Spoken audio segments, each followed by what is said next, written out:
था और उसको क्या कॉम्प्लिकेशन आ गए, जो उसके रेसेस आ गए, जैसे लोग कह रहे हैं कि वार्मर के कारण हुआ, क्या है प्रॉब्लम? बच्चा 2 दिन का था जब पीलिया के कारण शिशु रोग विभाग में भर्ती हुआ।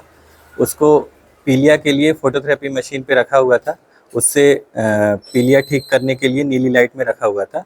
उससे उसका पीलिया कम कर रहे थे, तो शाम को उसको रैशेस पीठ से डेवलप होना चालू हुए और वो धीरे धीरे बढ़ रहे थे, तो इसीलिए उसको चमड़ी विभाग में दिखवाया गया। और इसमें एक बच्चों की, नवजात शिशुओं की एक बीमारी होती है जिसे कहते हैं स्टेफाइलोकोकल स्काल्डेड स्किन सिंड्रोम। उसमें चमड़ी में ऐसे दिखता है कि चमड़ी निकल रही है, ठीक है। तो वो निशान ऐसे लगते हैं कि शायद कुछ हुआ है, लेकिन वो एक्चुअल में चमड़ी की बीमारी है। तो वो उसके कारण से उसको वो चीज़ें बढ़ रही थी, तो इसके लिए चमड़ी विभाग के डॉक्टर को भी दिखाया गया था, जिसके लिए उन्होंने दवाइयाँ भी दी थी और वो दवाइयाँ उसको लगा रहे थे।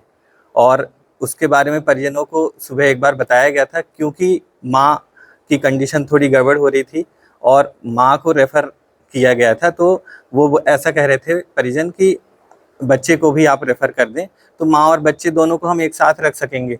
तो हमने कहा ठीक है, तो आप बच्चे को फिर रेफ़र बनाया था, तो वो बच्चे को लेके गए।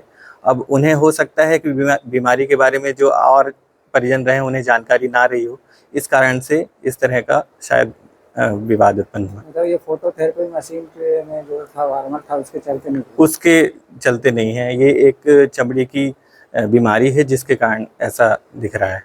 जी। क्या नाम सर आपका? नाम पर doctor Nishant Prabhakar, HOD department of paediatrics.